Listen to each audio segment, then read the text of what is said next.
The first time my own father closed the front door in my face, I was still wearing the army uniform I had worn 36 hours earlier while saying goodbye to wounded soldiers at a military hospital in Germany.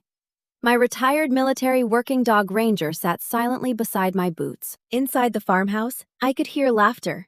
My mother, my brother, my sister, people I had not seen in nearly 18 months. Dad stared at me through the narrow opening, as though I were a stranger, asking for money instead of his oldest daughter. His eyes moved from the duffel bag on my shoulder to Ranger, and then back to me. "I'm sorry," he said at last. "We just can't do this." Before I could answer, he closed the door. He did not slam it or shout. He simply shut me out as casually as if he were blocking a cold breeze. I stood there, staring at the peeling white paint on the same door I had helped repaint when I was 16. Ranger leaned against my leg.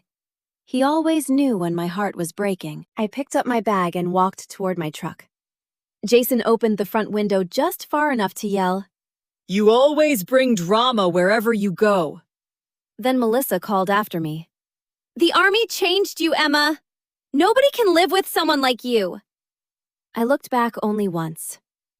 "You'll remember." Then I climbed into my truck and drove away.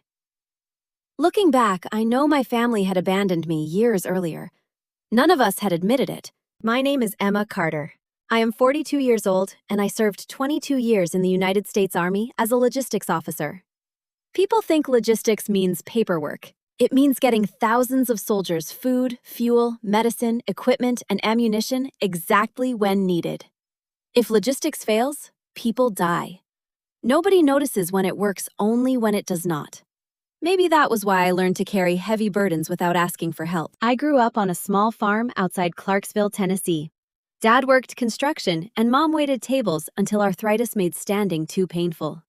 Money was tight, but we laughed, ate fried chicken after church every Sunday, listened to Jason talk nonstop, and watched Melissa follow me everywhere. I believed family meant forever. I enlisted 2 weeks after high school because we could not afford college. The Army gave me purpose and confidence.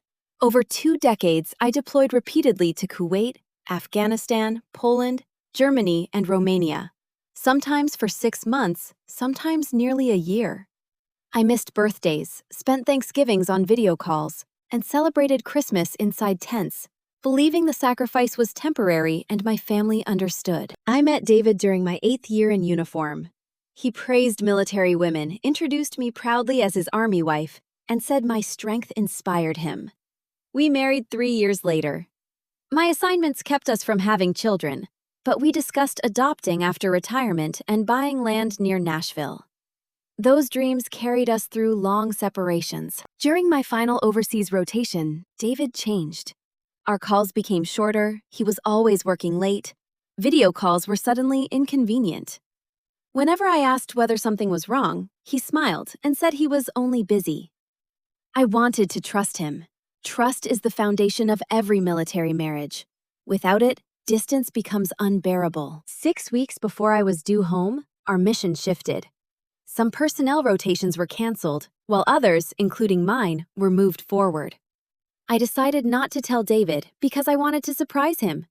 I pictured pulling into the driveway, Ranger jumping from the truck, and David opening the door for the reunion we both needed. Instead, I unlocked my own front door and saw a pair of women's shoes beside the entryway. They were not mine. A wine glass rested on the coffee table, and soft music drifted from upstairs. Trauma preserves details you would rather forget. I climbed the stairs without making a sound. The bedroom door was partly open. David laughed and a woman answered.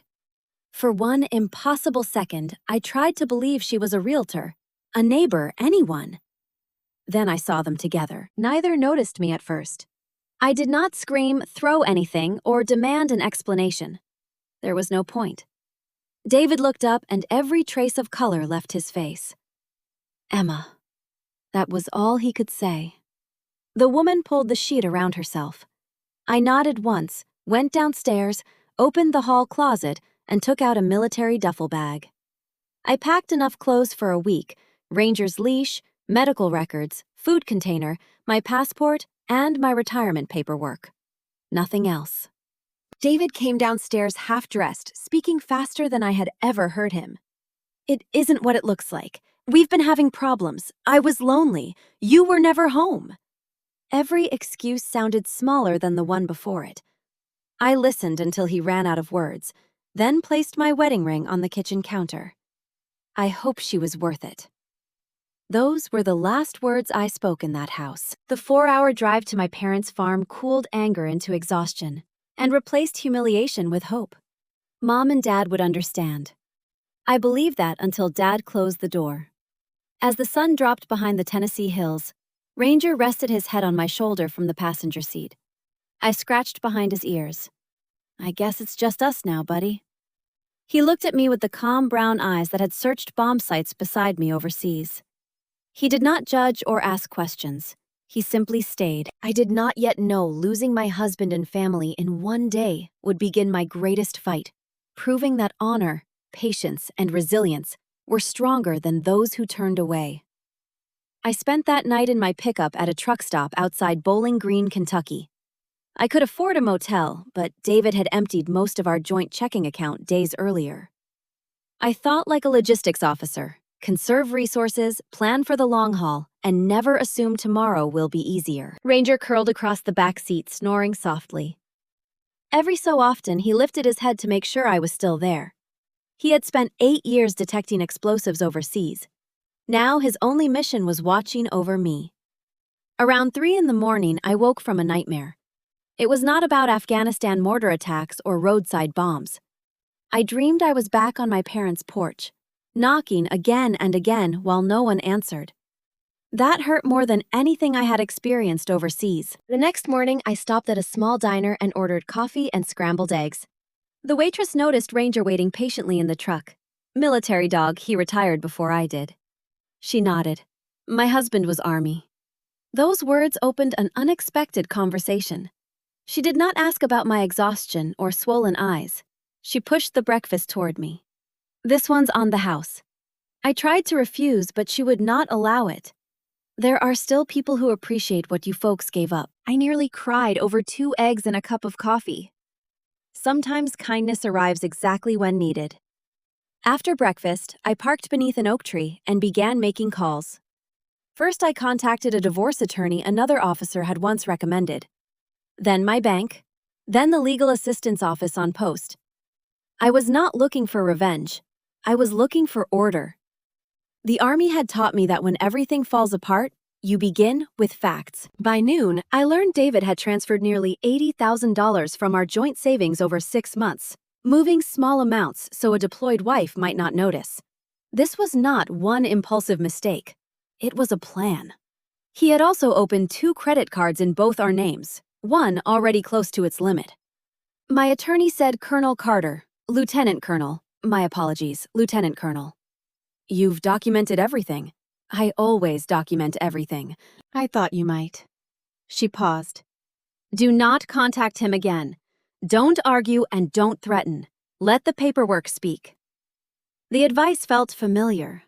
Discipline wins battles before emotions do. I scanned every document, downloaded years of statements, saved texts and emails, and built timelines. Evidence, not opinions. Facts, not assumptions. That afternoon, David called repeatedly. I let every call ring. Then the messages began. Emma, please talk to me. You're overreacting. She's already gone. 5 minutes later, your parents called me. They think you're having some kind of breakdown. I stared at the screen.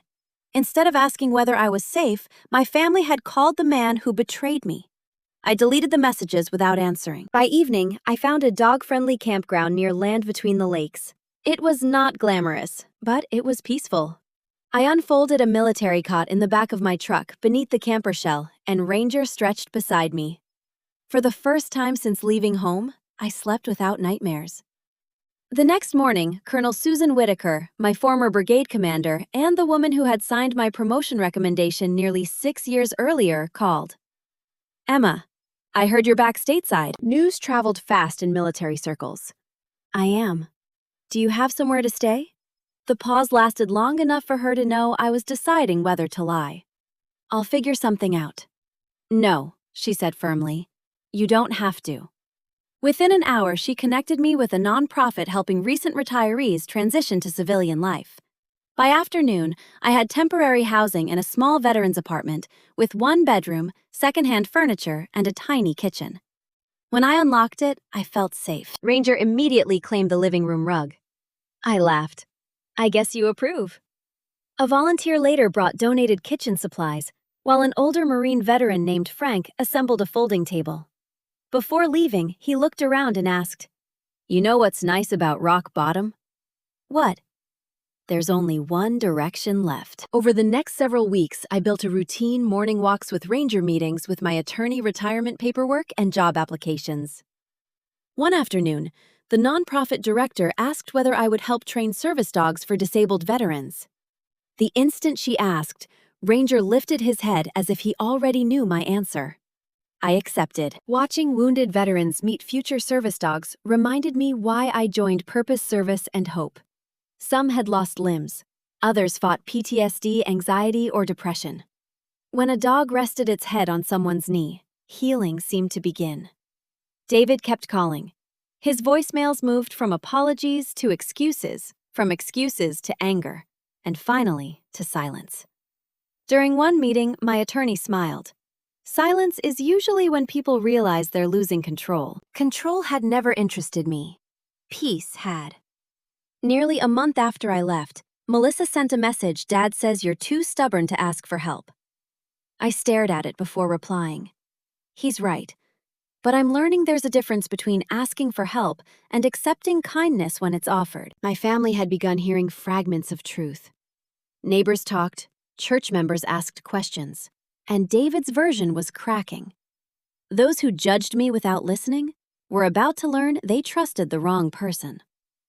About 6 weeks after I left David, my attorney called before 8 on a Monday morning. Excitement sharpened her usually calm voice. Emma, I think we found the piece we were missing. I set down my coffee and reached for a notebook. Old instincts never disappear. You have my attention. The forensic accountant finished reviewing the records. There wasn't one hidden account. There were 4. 4? Yes. And your husband didn't just move the savings. The pattern goes back almost 3 years. 3 years? He hid money while I planned retirement? Mailed postcards from Germany and called every Sunday about the PX. The affair had not destroyed our marriage. It exposed one already dying in secret. He used your deployment schedule to time nearly every transfer she added. He knew you wouldn't notice. That hurt more than the affair. David had weaponized my service, exploiting the woman he claimed to admire because she was halfway around the world. I closed my eyes and asked the only question that mattered. Can we prove it? We already have. For the first time since leaving home, I smiled, not because David was in trouble, but because the truth finally had a voice. Discovery moved quickly. Bank records exposed expensive vacations I never took. Luxury restaurants I never visited, jewelry not meant for me, and a downtown apartment lease signed 2 weeks before our 15th anniversary. He planned a second life while pretending to celebrate ours. I never attacked him publicly. My revenge was organized, professional, and patient. Every document in a binder, every receipt labeled every date, checked twice. Emotions fade. Facts do not. One Thursday afternoon, Jason called. I almost ignored him. Emma, he said, sounding smaller than I remembered. What? I need to ask you something. Did David ever ask you to co-sign anything? No, I handled my own finances. A long silence followed. He used my name. I sat upright. What do you mean? He told me you knew. He said it was temporary. He borrowed $40,000 to help renovate your house. Through the apartment window, I saw Ranger lying in the grass outside the Veterans Center, while a little boy petted him. David had not only lied to me, he had lied to everyone. The bank called yesterday, Jason continued. He's missed 4 payments. Hearing fear in Jason's voice reminded me that deception spreads like wildfire and burns everyone nearby. I'm sorry, I said. So am I. They were the first honest words we had exchanged in a long time. 2 days later, Melissa called. I owe you an apology for what I believed him. So did Mom and Dad. I waited. He said you were emotionally unstable. He said combat deployments changed your personality and that you threatened him. I nearly laughed, not because it was funny, but because it was predictable. When people cannot defend their actions, they attack someone else's character. I didn't ask for your side, she said. No, you didn't. I'm ashamed. I was not ready to forgive, but regret was different from excuse-making. It mattered. Every Tuesday and Thursday, I worked with retired military dogs and veterans with PTSD. Those partnerships repaired something in me. A Marine named Carl had not slept through a night in almost 4 years. 3 weeks after receiving his dog, he entered smiling. I got 6 straight hours. Everyone applauded. Carl looked embarrassed. I forgot what normal felt like. There were battles larger than my divorce, and helping others pulled me from my pain. About 2 months later, the nonprofit director asked me to stay after work and slid a folder across her desk. I've been waiting until things settled.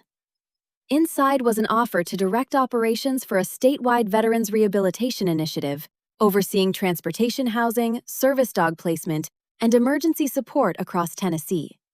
It was my Army career without the uniform. I don't know what to say. She smiled. You already did. The day you walked in, you solved 3 scheduling problems before lunch. Occupational hazard. No. Leadership.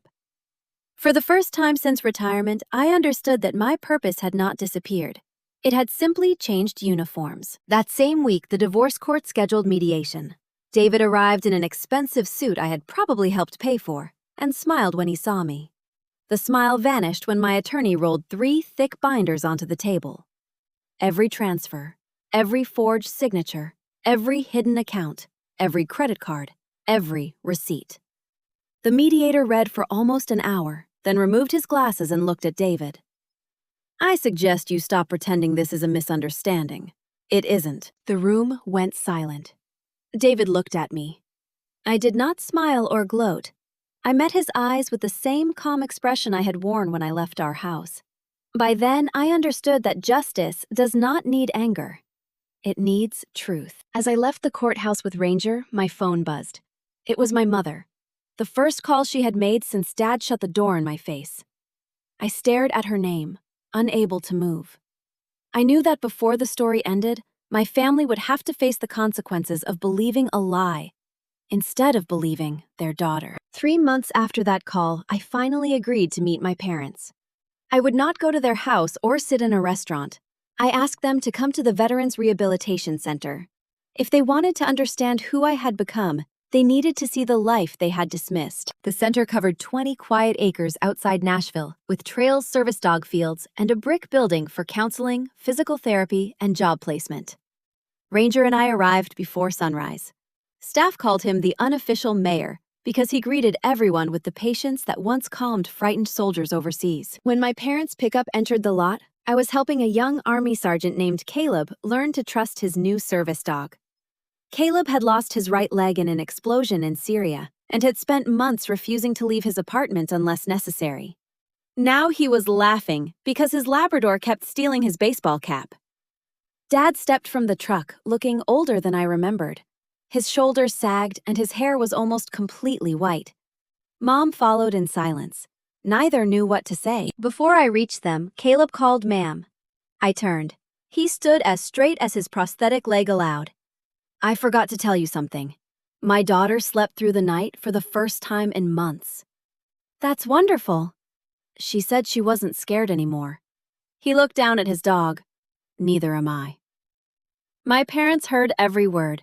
Dad stared at me as though he were seeing me for the first time. Veterans stopped throughout the morning. A retired Navy chief thanked me for emergency housing after he lost his apartment. An Air Force widow hugged me because we helped her husband receive a service dog before he died. A young Marine told his parents, "This is the woman who wouldn't give up on me." Together, those brief conversations revealed what my family had ignored. They thought I came home carrying problems. I had spent adulthood carrying other people's burdens. Later, our Veterans Appreciation Ceremony began beneath a pavilion with folding chairs, coffee, homemade pies, and families. I expected no recognition. I was there to organize. Halfway through, the Master of Ceremonies tapped the microphone. Before we conclude, we'd like to recognize someone whose work often happens behind the scenes. I looked around, certain he meant someone else. Lieutenant Colonel Emma Carter, United States Army, retired. The audience applauded. I froze as the executive director called me forward beside retired 3-star General Richard Holloway, whom I had met once. He shook my hand. Colonel Carter, I've reviewed your service record and what you've accomplished here in less than 4 months. Then he addressed the crowd. Leadership isn't measured by rank. It is measured by the lives you lift after everyone stops watching. He presented me with a plaque for distinguished service to America's veterans. The applause lasted longer than I expected. When I looked toward my parents, Dad was not clapping.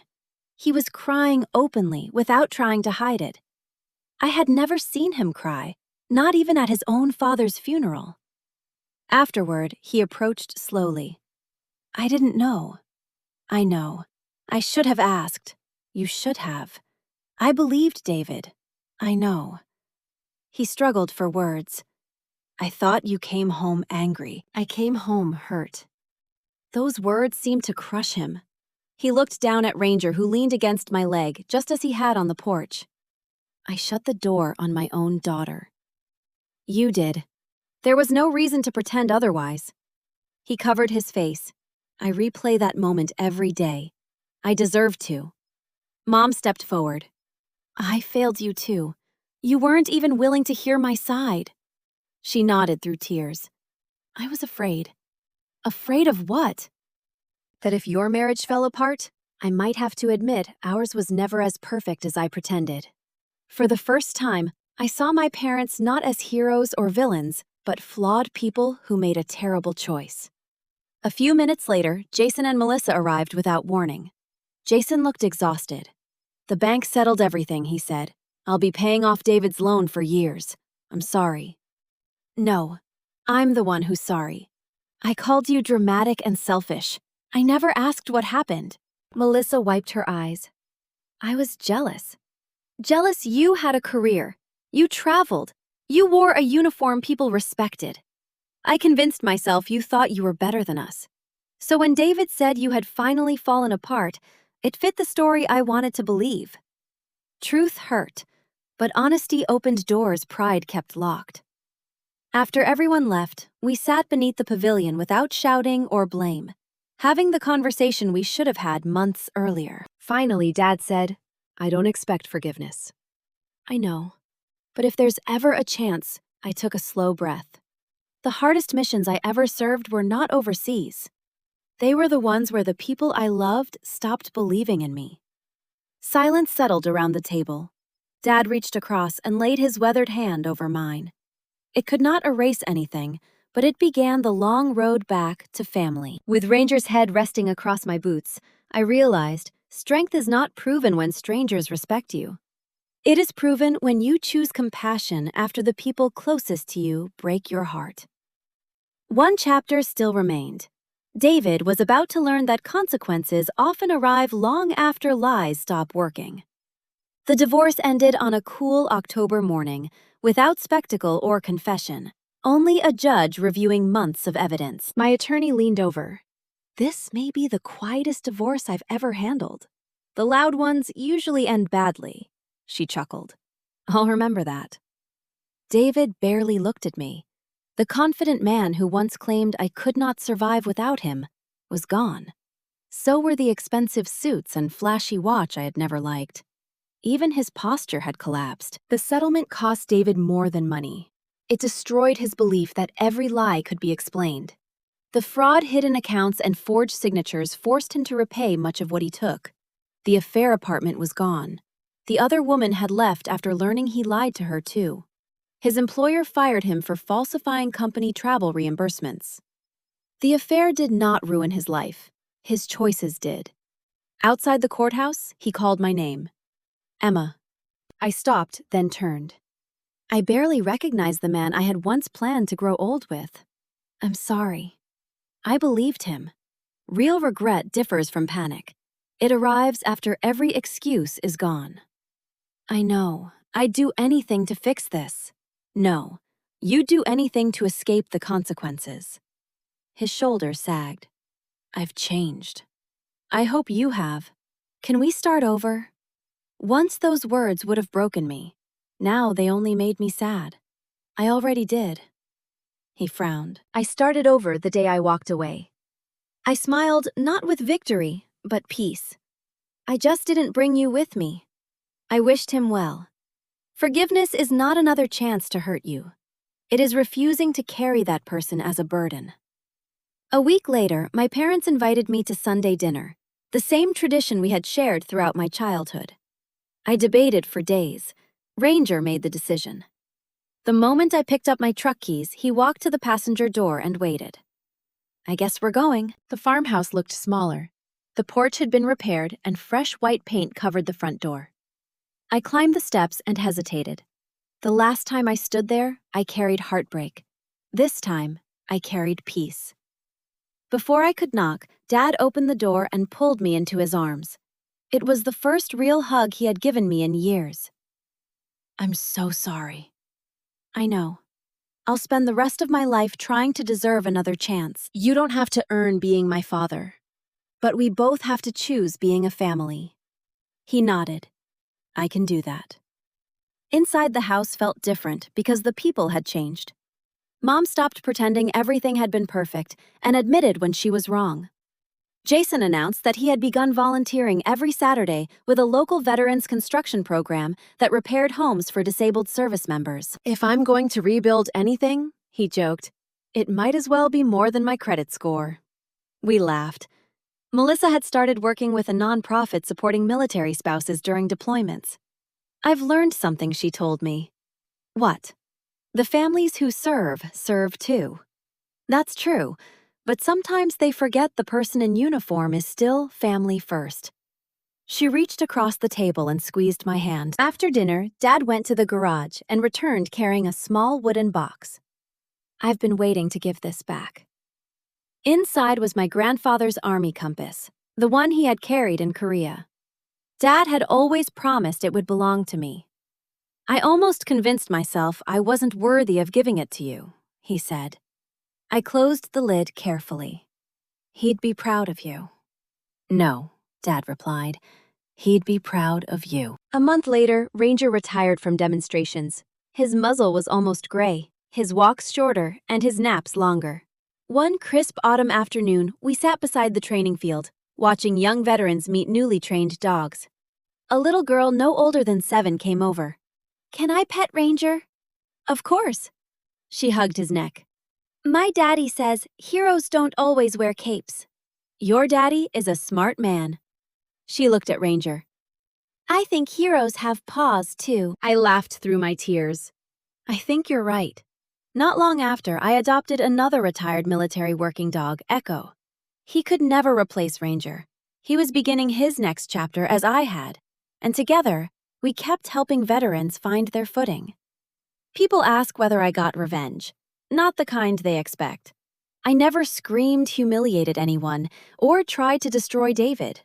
Life handled his consequences. My greatest revenge was rebuilding a life so full of purpose that the people who underestimated me became one chapter in my story instead of its ending. When I look back now, I no longer remember the sound of that front door closing. I remember the moment it opened again, not because someone rescued me, but because all of us chose to become better people than we had been. Betrayal does not have to define the rest of your life. Sometimes, the people who hurt us reveal how strong we truly are. And sometimes, forgiveness becomes the bravest mission we will ever accept. If you believe stories of resilience, family, and second chances still matter, share this story with someone who may need it today. And subscribe for more journeys that remind us hope is never truly lost. The end.